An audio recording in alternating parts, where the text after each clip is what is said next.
Olá, queridos, tudo bem? Hoje, dia 9 de julho, certo? Aniversário da nossa líder do louvor na igreja, Pastora Aline. Pastora Aline, Deus abençoe sua vida, seus anos, sua voz e seu ministério, amém?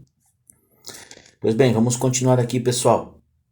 Capítulo 3 de Hebreus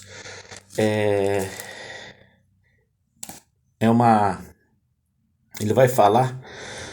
O escritor da carta aos Hebreus vai falar a respeito do sacerdócio de Jesus Cristo, certo? Como sendo um sacerdócio, um ministério superior à antiga aliança, que foi a aliança feita no deserto, certo? Com o povo judeu, ok? Então, pessoal, vamos lá. Vamos tentar ler todo o capítulo 3, que o capítulo é uma carta, ela é bem explicativa. Vamos ler um pouquinho, tá bom? Passar só umas pinceladas. Capítulo 3, versículo 1. Jesus é fiel a Deus, certo? Primeira coisa, Jesus é fiel a Deus. Então o título aqui.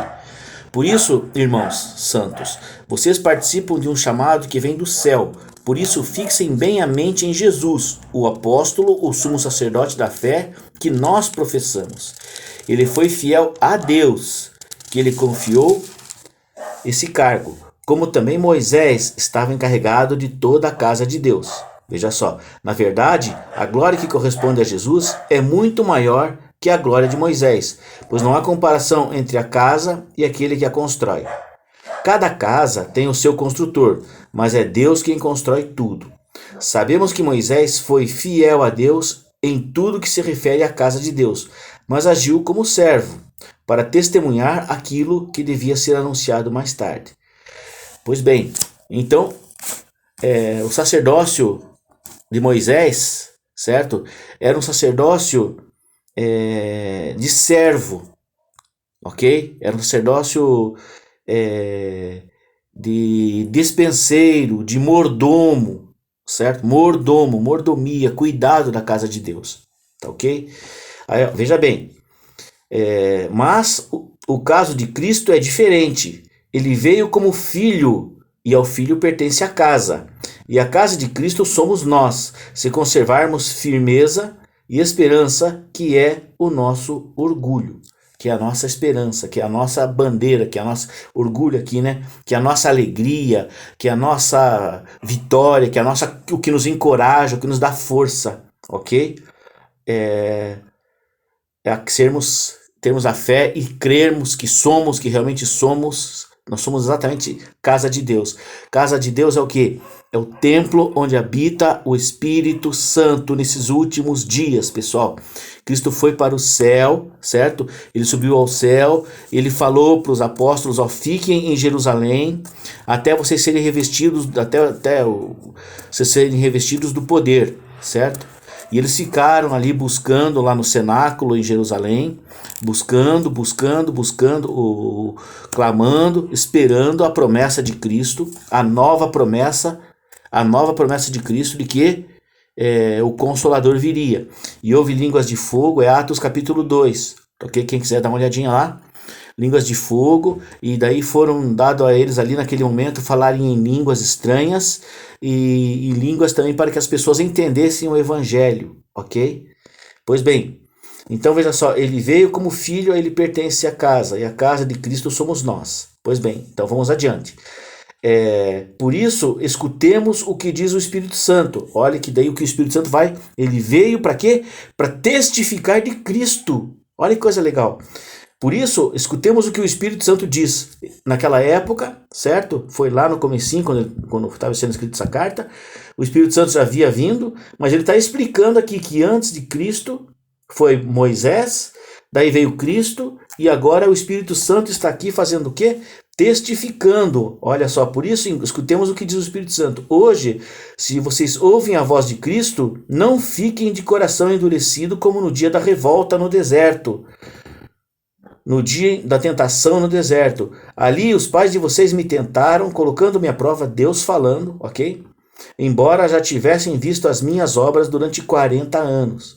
Por isso, aquela geração me desgostou tanto que eu disse, eles têm sempre um coração transviado. não reconheceram os meus caminhos. Por isso eu jurei na minha ira, jamais entrarão no meu descanso. Ok? Então não houve. O que acontece aqui? Hoje, olha só, naquela época, eles não entraram no descanso de Deus. Certo? Não entraram na terra prometida, não herdaram a terra prometida, não conheceram a terra prometida. Nem mesmo o Moisés entrou na terra prometida. Ele só teve a oportunidade de olhar para a terra prometida, olhar de longe a promessa que Deus estava cumprindo naquele momento, mas não participou dessa promessa, ok? Por alguns motivos aí que um dia a gente pode até falar melhor, tá certo? Por isso, né, Deus jurou na ira, porque o povo a dureza de coração separa a gente de Deus, pessoal. Tá? A dureza de coração afasta a gente da promessa. A dureza de coração afasta a gente da misericórdia, da bondade, porque Deus sonda o nosso coração. Ele sabe como nós estamos, como nós vamos, certo? Como nós vamos nos comportar, ok? Pois veja só, mas para isso ele faz o quê? Ele espera o quê? Que nós, certo? Que nós tenhamos um coração derramado, um coração diante dos pés deles, um coração esperando o Espírito Santo falar, ok? Vamos vendo. Por isso jurei na minha ira. Portanto, irmãos, tenham cuidado para que não haja entre vós nenhum homem de coração duro e sem fé, que foi o que aconteceu lá no deserto, que se afaste do Deus vivo. Animem-se uns aos outros a cada dia, enquanto dura a proclamação desse hoje, hoje, a fim de que ninguém de vocês se endureça enganado pelo pecado. Isso aqui foi escrito lá 2000 anos atrás, mas é para nós hoje, pessoal. Você veja só, é para a gente não endurecer o coração, é para nós não cairmos na tentação, não desanimarmos na nossa fé, não endurecermos nosso coração, porque o mundo quer fazer isso. O mundo quer afastar a gente. O mundo quer tornar nosso coração perverso, fazendo perversidades, fazendo coisas pervertidas para as pessoas, dando mau testemunho na realidade, certo? Animem-se uns aos outros a cada dia, enquanto dura a proclamação desse hoje, a fim de que ninguém de vocês se endureça enganados pelo pecado. De fato, nós nos tornamos participantes de Cristo. Nós participamos de Jesus Cristo. Nós não participamos com Cristo. Nós participamos de Cristo, ok? Olha só a posição. Cristo hoje é uma posição no mundo espiritual. Grava isso. Cristo hoje é uma posição. O cristão hoje, ele é o quê? Ele está em Cristo, posicionado em Cristo Jesus, porque Deus olha por nós, ele prova o nosso coração, mas através de Cristo, ele olha para Cristo, nosso advogado, nosso sumo sacerdote, né? o nosso juiz, certo? Ele olha para Moisés perfeito, que é Cristo. Ele olha para o Arão, que fazia os sacrifícios perfeitos. Ele é o Arão perfeito, Moisés perfeito, ok? Ele é o sacrifício perfeito, ele é o cordeiro perfeito. Não é aquele cordeirinho lá, certo? É isso que ele está falando aqui, certo? De fato, nós nos tornamos participantes de Cristo. É uma posição espiritual, tá ok? Contanto que mantenhamos firmes até o fim a confiança que tivemos desde o início. Que início? Quando nós aceitamos Jesus, tá ok? Quando se diz, hoje, se vocês ouvem a voz dele, não fiquem de coração endurecido como no dia da revolta, quais foram aqueles que se revoltaram depois de terem ouvido a sua voz? Não foram todos aqueles que tinham saído do Egito graças a Moisés? Quer dizer, o povo que saiu do Egito, já teve um filme, teve série, teve novela na Rede Record, bastante coisa, né? Bobo é aquele que não, a gente não pode dizer que é bobo, né? Que não conhece. E quais foram aqueles de quem Deus se desgostou por 40 anos? Não foram aqueles que tinham pecado e cujos cadáveres caíram no deserto? Eles ficaram 40 anos até que aquela geração inteirinha morresse para não entrar na terra, com exceção de Josué e Caleb, ok? E para quem foi que Deus jurou que não entrariam no seu descanso? Para aqueles que não tinham acreditado. Então, aquele que não acredita em Deus, não entra no descanso dele, certo?